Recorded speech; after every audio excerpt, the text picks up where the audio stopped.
حكايات 6 ناجين من هيروشيما، الكتاب لجون هيرسي، والترجمة والمقدمة للشيخ عبد الله العجيري. أينما خطى الأوروبيون فإن الموت يطارد سكان البلد الأصليين. هي مقولة لداروين بتعكس مبدأه اللي هو البقاء للأصلح، اللي يمثل النظم المادية وبينتهج الغرب الإمبريالي. لكن هل الرجل الأبيض شايف مشكلة في كده؟ هل هو مثلا شايف إن دي تعتبر معضلة أخلاقية بالنسبة له؟ الحقيقة إن الإجابة بتتضح في كاريكاتير نشر في مجلة باك في يناير 1899. الكاريكاتير بيوضح إيه؟ بيوضح مجموعة من الطلاب البيض ماسكين كتب، كل كتاب مكتوب عليه اسم من ولاية من الولايات الأمريكية المختلفة، وظاهر في المقدمة العام سام بيوبخ مجموعة من الطلاب الملونين من كوبا وبورتريكو وهاواي والفلبين، وظاهر برضو في طرف الفصل في طالب من قبائل الهنود الحمر ماسك كتابه بالمقلوب، وموجود برا الفصل خالص صبي صيني صغير، وموجود في طرف الفصل برضو من الناحية التانية عامل أسود بيقوم بتنظيف النوافذ، يعني وكأن دوره هو مقتصر على الأعمال الخدمية دي يعني. وموجود على السبورة وراء مجموعة من الكتابات، والكتابة دي هي بتقول ايه بالظبط؟ بتقول: إن رضا المحكومين أمر جميل نظريا، لكن من النادر جدا أن يقع.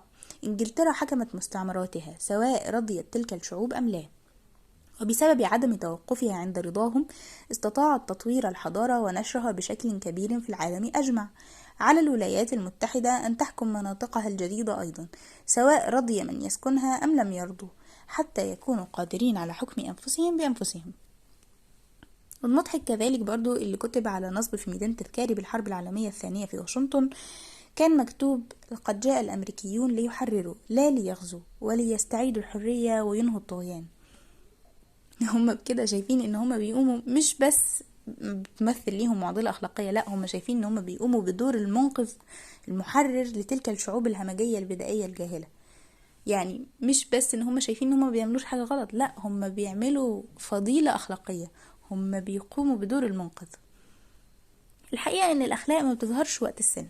من السهل ان الواحد وقت السن يكون أخلاقي وطيب ووديع ويقول عبارات رنانة عن الحب والسلام، لكن مظاهر الانضباط الأخلاقي بتظهر وتتجلى وقت الحرب، لما بتعمل الأهواء والرغبات الشخصية عملها في النفس.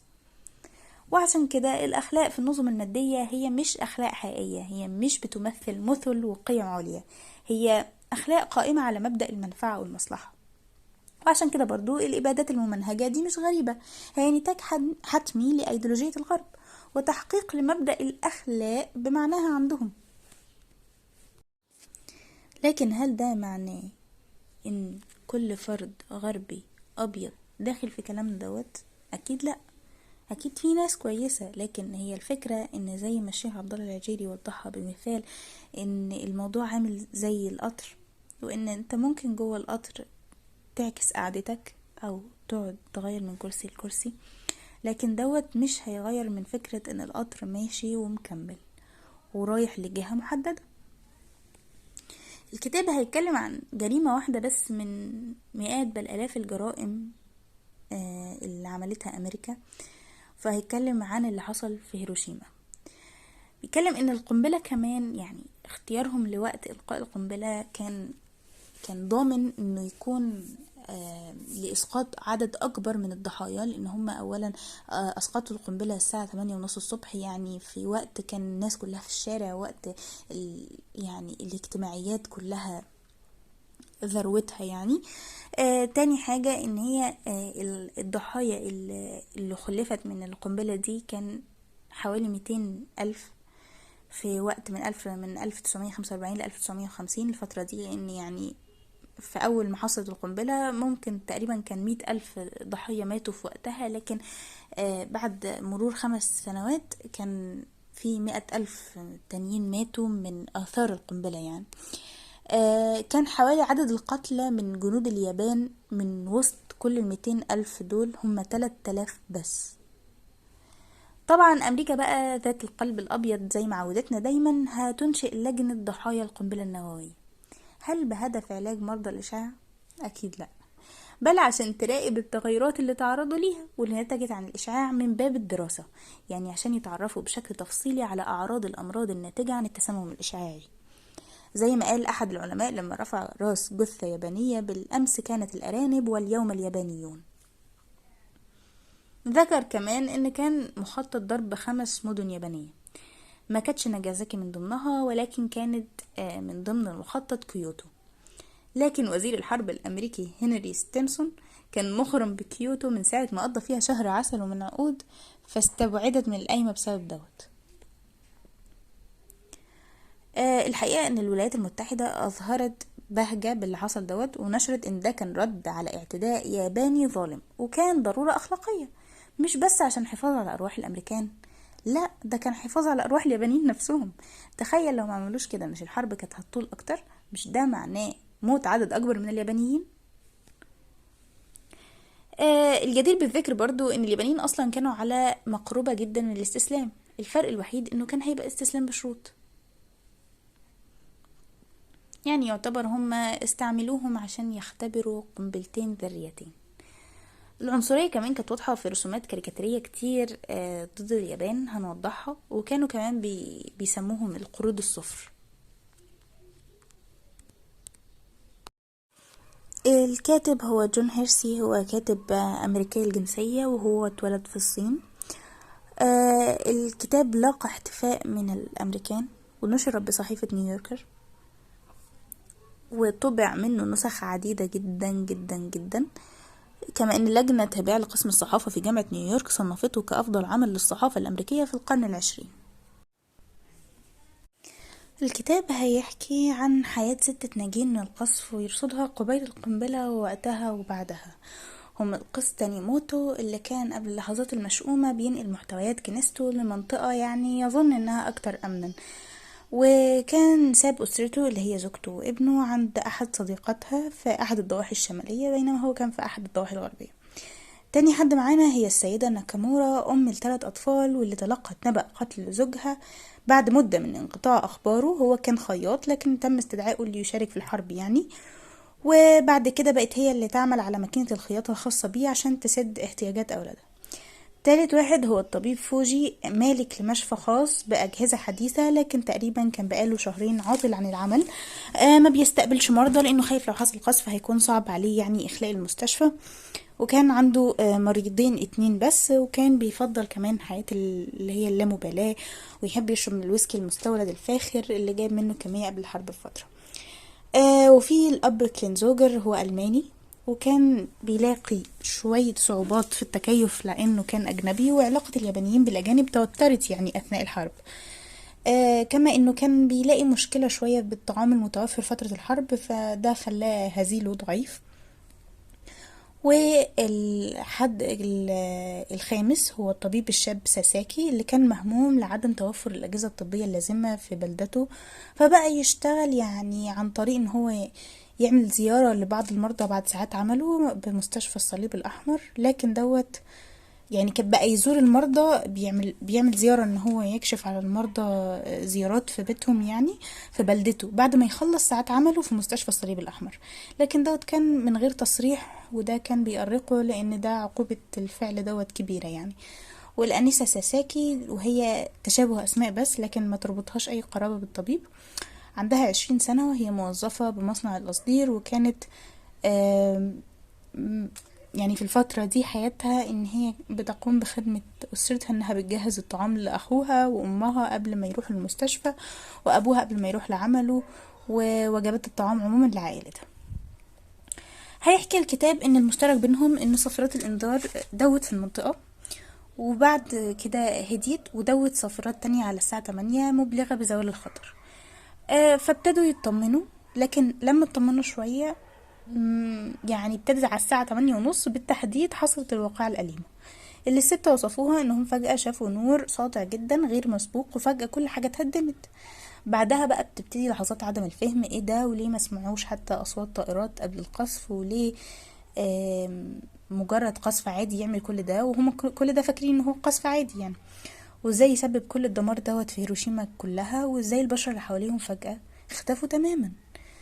الفوضى عمت فجأة، والناس بقوا يستغيثوا من تحت الأنقاض، وما كانوش الناس بيقدروا ينقذوا اللي هم تحت الأنقاض، ما قدروش ينقذوا عدد كبير منهم نتيجة ان الحرائق مسكت في كل حاجة، والمرضى أصيبوا كمان بحروق غريبة، والطوابير بقت طويلة عند المستشفيات اللي هي اتهدمت أصلا ومات معظم أطبائها وممرضينها. مدينة فيها أكتر من 225 ألف أو 245 ألف، مات منهم في ثواني حوالي 100 ألف، وأصيب قدهم تقريبا. فجأة لقى الطبيب اللي هو الشاب ساساكي نفسه هو الطبيب الوحيد تقريبا اللي كان في حالة جيدة في المستشفى، وده خلاه يشتغل بدون توقف نتيجة ان المكان كله اكتظ بالجرحى والمصابين، سواء بقى بالحروق او بسبب الجراح يعني، او ايا كان الاصابات. ابتدى يكتظ المكان بيهم، وابتدى يعالج اللي يلاقيه منهم في طريقه الاول، بعدين ابتدى يبدي اللي هم جراحهم اخطر الاول، وكل ده هو لسه في حالة ذهول ما فاقش منها، وحتى ما فكرش يبص هو ايه اللي بيحصل في بره. في القس كلينزوجر اللي هو الألماني قدر يخرج هو مجموعة من زملائه بنجاح، وابتدوا يهربوا من المكان. ولكن أحد العاملين وهو السكرتير بتاع الكنيسة السيد فوكاي ما كانش عارف يتحرك، ووقف من البلكونة وبص على الدنيا والدمار دوت، وقعد يعيط وتصلب مكانه، وده خلى ان القس يطلع ويشيله على ظهره رغم اصراره انه عايزهم يسيبوه يموت في المكان دوت. ولما تعب القس بعد فترة طويلة من المشي تعب فوقع، فاستغل السيد فوكي دوت وجري وراح ناحية الحريق، وده كان اخر عهدهم بيه، معرفوش عنه حاجة تاني.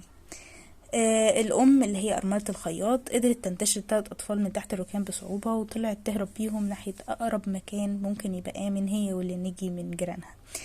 الطبيب فوجي مستشفاه تهدم بالكامل، 4 من ممرضيه بالاضافة الى المرضى كمان ماتوا. دور على بنت اخته كانت معاه يعني في كل مكان، ملقاهاش وما شافهاش تاني ابدا. نجي هو وطبيب كمان كان في المكان، وقدروا ينقذوا ممرضتين من المكان، وحاولوا يهربوا من المكان يعني نتيجة اندلاع الحرائق قريبة منهم، فحاولوا يهربوا لأقرب مكان آمن ليهم. القس تانيموتو كان قلقان على عيلته، كل الناس بتهرب من مركز المدينة وهو الوحيد اللي كان بيجري ناحيتها تقريبا. قدر يشوف مئات من المصابين وهو ماشي بأشكال مختلفة، ناس جلدها متساقط، حروق غريبة، حواجب مفقودة، البعض كمان بيتقيأ، لكن كان تفكيره فقط في أسرته، زوجته اللي هي زوجته وابنه. لما قرب من مركز المدينة لقى كل حاجة مستوية بالأرض تقريبا تماما، كل شيء، الأشجار، المباني، كل حاجة. الناس تحت الأنقاض بيستغيثوا، وما كانش حد عارف يساعد، لأن كل واحد منشغل ان هو يحاول ينقذ دايرة الأقارب يعني. كل ما كان بيعدي كان بيحس بالذنب انه مش مكانهم، وانه مش قادر يعمل حاجة ليهم في نفس الوقت. لما قدر يعدي على الناحية الأخرى، قدر يعدي عن طريق نهر للناحية الأخرى نتيجة ان هو كان فيه حرائق ما كانش عارف يعدي. لقى للصدفة زوجته وابنه، ولهول الموقف هو كل اللي قاله اوه انتوا بخير، وقالت له ان هي قدرت تنجو بطريقة او باخرى، وهو كمان قال لها انه عايز يرجع عشان يساعد، يحاول يساعد بعض اهالي الحي ويشوف كنيسته. وكده افترقوا تاني بشكل عادي وكل برود، وحتى من هؤلاء الصدمة ما حضنهاش، ما بينش اي مشاعر، لان هما كان الموضوع غريب بالنسبة له. قابل عدد من معارفه زي القس كلينزوجر الألماني وأصدقائه، لكن سألهم باستغراب عن صديقه المفضل هو فين، السيد فوكاي، فحكوا له عن اللي حصل، وانه ما كانش عايز يروح معاهم، وان هو هرب ناحية الحرائق وما شافوهوش تاني. الشابة ساساكي كانت من تحت، كانت في وقت القصف كانت موجودة في مصنع القصدير دوت، وكان وقع عليها مكتبة، فكانت من تحتها افتكرت من شدة الألم ان رجلها اتقطعت، وكانت سمعت صوت صديقتها برضو جنبها من تحت الركام، ومن شدة الألم كانت فاكرة ان ظهرها اتكسر، وجه راجل حاول يطلعهم، واتضح ان البنت ظهرها مش مكسور، ورجل ساساكي كمان ما كانتش اتقطعت، لكن هي كانت مكسورة كسر كبير جدا. اكتمل الأمر بقى بانهمار الأمطار، وهي ما كانتش قادرة تروح مع باقي الناجين لملجأ مخصص للغارات الجوية، وبالتالي حد عمل لها سقف معدني زي مظلة، وجاب 2 جراحهم خطيرة جدا، زي سيدة تمزق ثديها بالكامل ورجل تشوه وجهه. وللأسف محدش رجع لهم بعد كده. جميع الناجين كانوا بيحاولوا يتوجهوا لمنتزه أسانو لأنه كان بعيد بقدر كافي عن مكان الانفجار، فكان إلى حد كبير أشجاره وأنهاره ما تضررتش. وصلت السيدة ناكامورا وأطفالها من أوائل الناس هناك وشربوا مية، وفجأة انتابتهم كلهم حالة قيء مستمرة ومرض شديد. بعديها وصل القساوسة اللي هم القساوسة اللي هم كلينزوجر وأصدقائه كذلك، ووصل قس تانيموتو. ولما راح هناك قال انه ما كانش عارف يميز بين الميت والحي، كله كان راقد على الارض وعيونه مفتوحة، ومحدش فيهم بيتكلم الا لو كان بيتقوه. حتى الاطفال محدش كان فيهم بيعيط.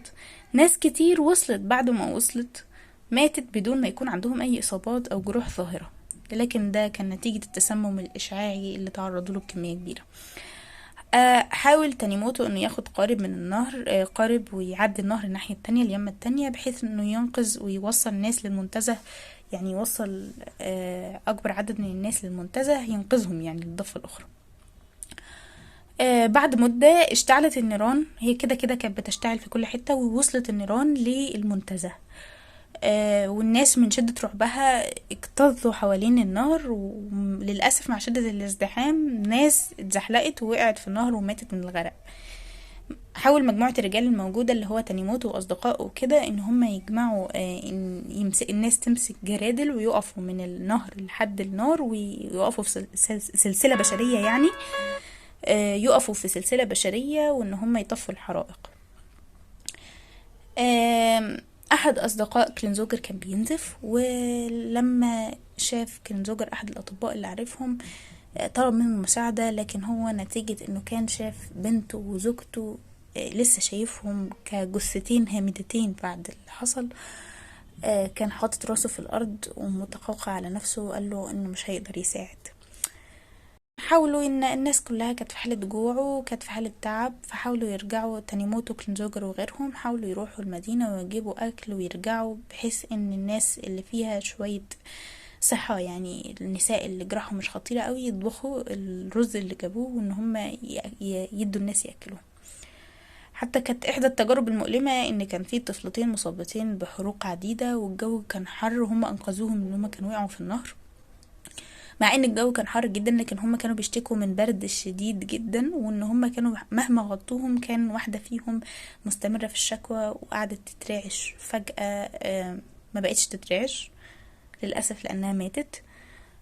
حاولوا ينقذوا عدد كبير، وكان تانيموتو بيقول انه كان بينقذ الناس من الضفة الاخرى، انه هو كان يعني بيحاول ينقذ الناس من الضفة الاخرى مش قادرين حتى يتحركوا يركبوا معاه القارب، لدرجة انه هو كان بيمسك في ايد امرأة عشان يركبها القارب، لقى ان جلدها اتشال في ايده. ويعني كان معظم المصابين الحروق بتاعتهم كانت بتبقى لونها اصفر الاول، بعد كده بتحمر، بعد كده بتسيب قرح كبيرة بروائح سيئة. لو رجعنا للدكتور ساساكي هنلاقي ان هو مازال بيشتغل وبقاله لمدة 19 ساعة متواصلة، لدرجة انه وصل لحالة انه مش قادر، قال انه مش قادر يضمد جرح واحد زيادة. حاول يروح للفناء بتاع المستشفى وينام شوية، لكن بعد ساعة اصطف حواليه وتجمع حواليه المرضى وقعدوا يقولوا له انتوا نايم ازاي، ساعدنا وبكده. قام تاني عشان يكمل دورة العمل دي. كان تانيموتو غضبان جدا لان مفيش اي اطباء جم المنتزه، وحاول وعد الناس اللي في المنتزه انه هيجيب لهم اطباء، وبالفعل راح لمكان ما وقعد يدور، لقى ان في مجموعة من اطباء الجيش بالفعل، لكن لقاهم منهمكين مع الاف المرضى، وبالتالي للأسف معرفش يجيب حد ورجع محبط كالعادة، لان كان عدد الاطباء اقل بكتير من عدد المصابين وقتها. كذلك كلينزوجر هيحكي انه كان معدي عشان يروح يدور على مية او يشرب مية، ولقى عدد من الناس بالبدل العسكرية، كان طلبوا منه لو هو معاهم يعني يسقيهم، يعني لو هو معاه شيء يسقيهم. ولما بص في وشوشهم، هما كانوا بالبدل العسكرية زي ما قلنا، بص في وشوشهم لقى ان عيونهم نتيجة الحرارة دابت وتعموا، بقهم اتنفخ، الجلد ساح لدرجة معرفوش يشربوا مية، واضطر ان هو يعمل لهم حاجة زي بالاغصان كده زي شفاطات عشان يقدروا يشربوا يعني. والفتاة ساساكي دي لسه عند المصنع بقى لها يومين او اكتر، محدش سأل عليها، وجم بعض الناس يتفقدوا الامر وكانوا فاكرينها ماتت، لكن لما لقوها قالوا لها يعني كملوا عليها بالاخبار الصعبة بقى، وقالوا لها ان امها وابوها واحد اخوانها يعني كانوا في مكان قريب من الانفجار واكيد ماتوا. واحدى الحكايات برضو ان احدى جارات تانيموتو كانت في المنتزه، كانت شايلة جثة بنتها الرضيعة، وكان بيشوفها شايلاها على طول متمسكة بيها، وكانت كل ما تشوفه تسأله على زوجها ان هو يدور لها عليه. كان زوجها من الجنود، رغم تيقنه ان هو من المستحيل انه يكون عايش، كان بيحاول يطمنها ويهديها يعني، لكن هي ما وقفتش عن سؤاله، يعني ما توقفتش عن السؤال عن زوجها لتانيموتو، وكانت بتقوله انه لازم يدور عليه لان كان بيحب طفلتهم وعايزاه يشوفها للمرة الاخيرة. ولما حاول يلمح لها ان المفروض بقى يعني يحرقوا جثمان الطفلة، رفضت دوت وفضلت محتفظة بيها رغم تغير لونها وريحتها. وإحدى المعضلات إن اليابانيين عندهم تقديس الجثث بحرقها هي لا تقل أهمية عن إنقاذ مصابيهم، فلكم أن تتخيلوا يعني حجم المعضلة، لأن هم عدد الجثث كانت تفوق الوصف، وكان كتير منها تحت الأنقاض وفي أماكن غير سهل الوصول إليها كمان، فكان المسؤول عن حرق الجثث بيقوم بجمعها من المستشفيات أو من الأماكن الواضح فيها الجثث يعني، ويحطهم في مكان واسع كبير، وبيشعل فيهم النار كلهم مرة واحدة، وبعدين بياخد الرماد يحطه في أظرف ويحط عليه أسماء الناس المعروفين من اللي ماتوا يعني. هو لحد هنا تمام، والكتاب فعلا عكس معاناة ومأساة حقيقية للناس أثناء القنبلة، وإن كانت يعني أثار القنبلة أو تدميرها أكبر من كده بكتير كمان. لكن المثير للانتباه في نظري إن الكاتب لما جه يحكي عن حياة ما بعد القنبلة، اللي هي الفصل الأخير بتاع حياة الستة ناجين في 40 سنة اللي بعد القنبلة، هو بالفعل اختار ستة ضحايا من أقل الناس تأثرا بمدار القنبلة. هي في خلال 40 سنة دول هو حسيته بيحكي حياة ناس عادية جدا كملوا حياتهم بصورة طبيعية مع بعض التأثيرات المتعايش معها يعني، مش التأثيرات القاهرة.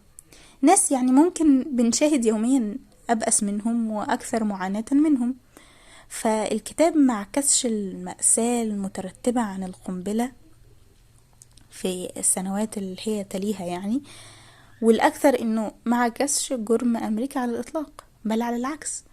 السياق كان إنها يعني زي ما تكون حرب زي أي حرب، واختلفت بس في نوع السلاح الجديد اللي أطلق وقتها يعني. بل كمان جعل على لسان بعض الشخصيات كلام يشعرك إن هو ده يعني تبني للفكرة ديت أو للأفكار دي. زي مثلا لما ذكر على لسان اللي هي الشابة ساساكي إن هي أبدت تعاطفها مع الجنود الأمريكان لما هي كانت بتشتغل في إحدى دور الأيتام القريبة أو اللي تقع بجوار قاعدة للجيش الأمريكي. فبيقول إن هي كان يعني على لسانها حيث يمارس الجنود تدريباتهم في جانب منها، وفي الجانب الآخر تصطف منازل الضباط.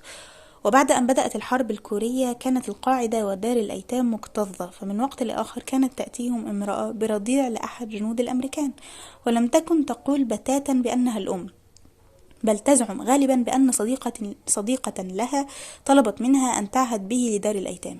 وفي كثير من الأحيان وأثناء الليل كان بعض أولئك الجنود المتوترين من بيض وسود يتسللون من القاعدة دون إذن، ويأتون إلى الدير متوسلين أن يروا أطفالهم. كانوا يريدون التحديق والنظر في وجوه الأطفال، وبعضهم استطاع الوصول إلى الأمهات وتزوجوا منهن، وبالرغم من أنهم قد لا يرون أولئك الأطفال مرة أخرى. شعرت ساساكي بالتعاطف تجاه الأمهات التي كن عاهرات أحيانا، وتجاه الآباء أيضا كان مبعث تعاطفها معهم شعورها بأنهم شباب مشوشون في 19 والعشرين من أعمارهم، وقد جندوا في حرب لا ناقة لهم فيها ولا جمل، وقد انتابتهم الآن مشاعر بدائية بالمسؤولية كآباء، أو على أقل التقدير شعور بالذنب.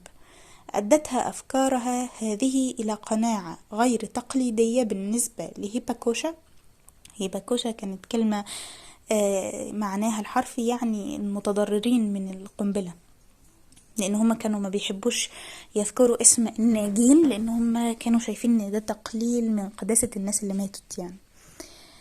فكان أدتها أفكارها هذه إلى قناعة غير تقليدية بالنسبة لهيباكوشا، فقد أضحت مقتنعة بأن هناك اهتماما زائدا بقوة القنبلة الذرية في مقابل ضعف الاهتمام بشرور الحرب.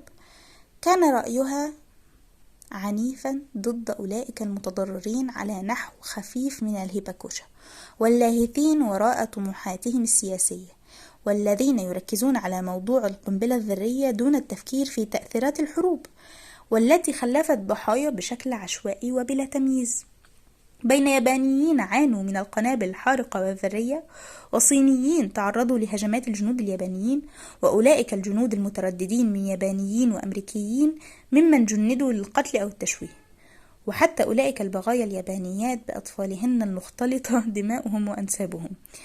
كانت تدرك بحكم تجربتها المباشرة قسوة القنبلة الذرية، ولكنها شعرت بأن التركيز ينبغي أن ينصرف إلى الأسباب الحقيقية التي تقف خلف الحروب الشاملة عوضا عن الأدوات المستعملة فيها. يعني ذكر الموضوع الأطفال اللي اختلطت أنسابهم بالأمريكان حسيته غريب يعني، أو مش نيته سليمة تماما من ذكر الموضوع ده.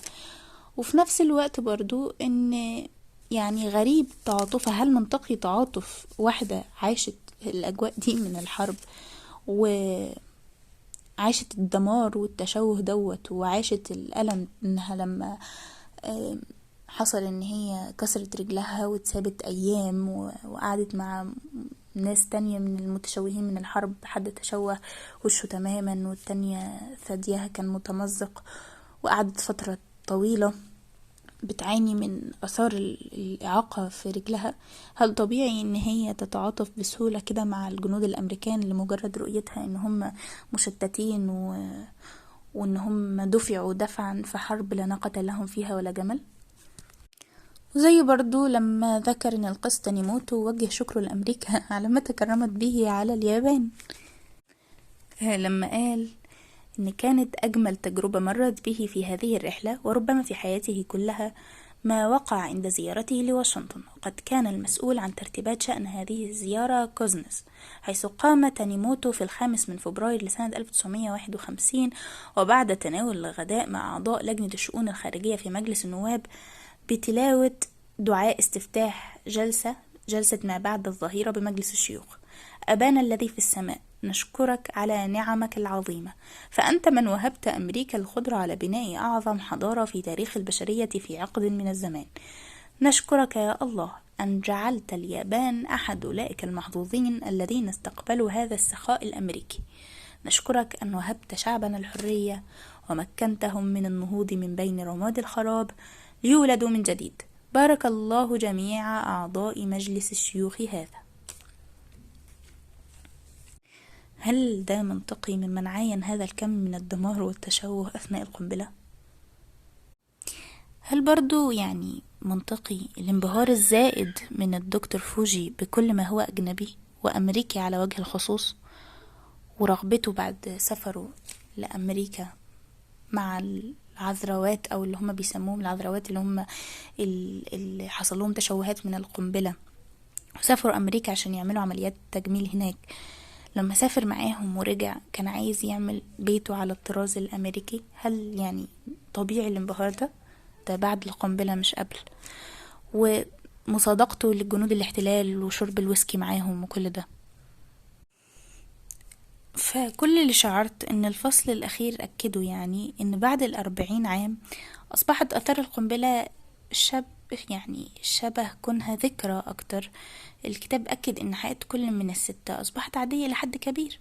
صح حصل معاناة من القنبلة، زي إن البعض جاب ان زي ما الطبيب ساساكي مثلا حصل له انه سرطان في الرئة وشالها، لكنه عاش بعدها وبقى انسان من اغنى الاطباء اللي موجودين. وبرضه ذكر ان الشابة ساساكي عانت من اعاقة في رجلها، لكنها يعني بقت راهبة من الراهبات وعاشت حياتها في سلام. واخوها بقى مدرس موسيقى، تخرج من مدرسة الموسيقى وبقى مدرس موسيقى كويس. واختها اتجوزت بدكتور وبقت تروح تستشيره في اعراضها اللي حصلت لها يعني.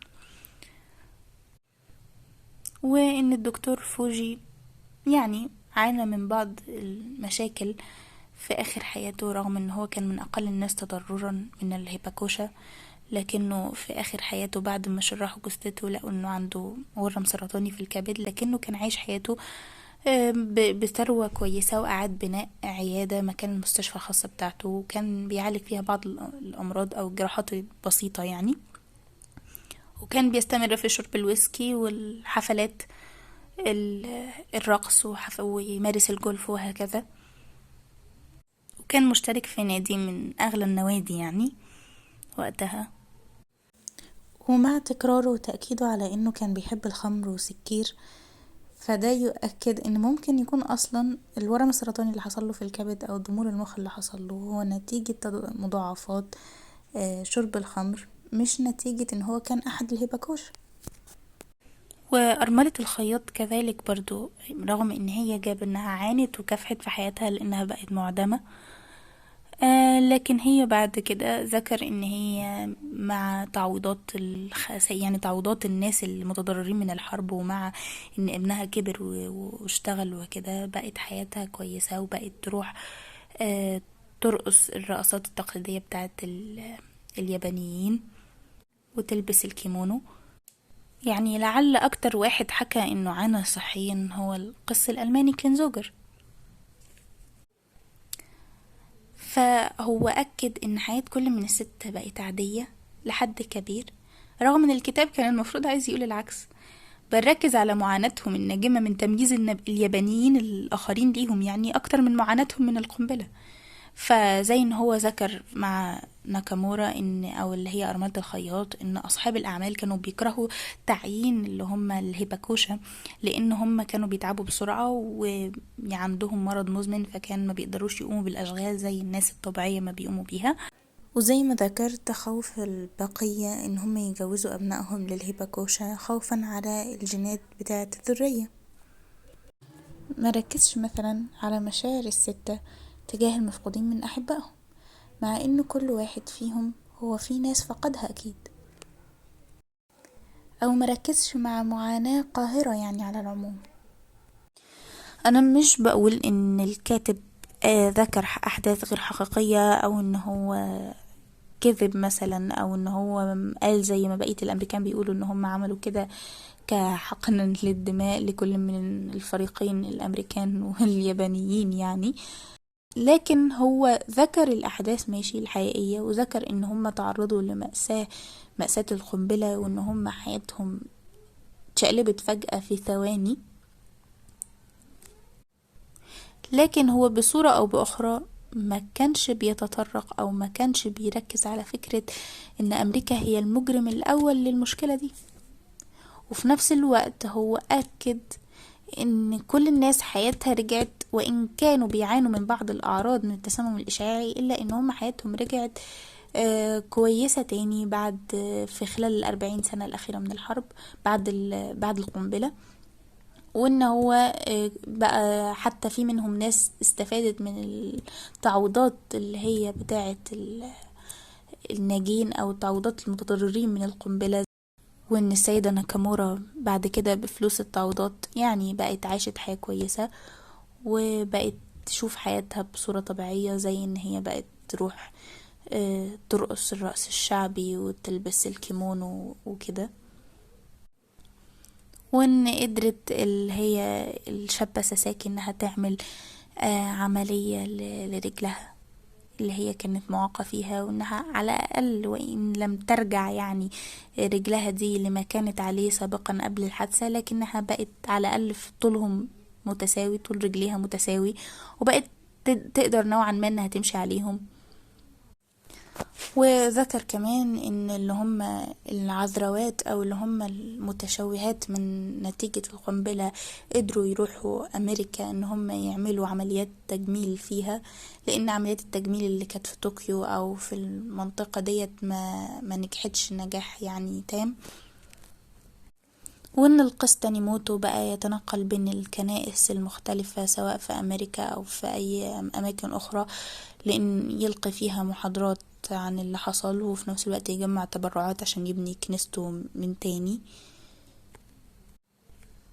وهكذا يعني انا مش بقول انه بيقول بصورة واضحة ان القنبلة دي كانت خير، او ان هي ما عملتش مشاكل او ما اسفرتش يعني عن مصائب وكده، لكنه من طرف خفي بيوضح يعني ان الحياة ما كانتش بهذا السوء، وان هم استفادوا بصورة او باخرى من تبعات القنبلة دي.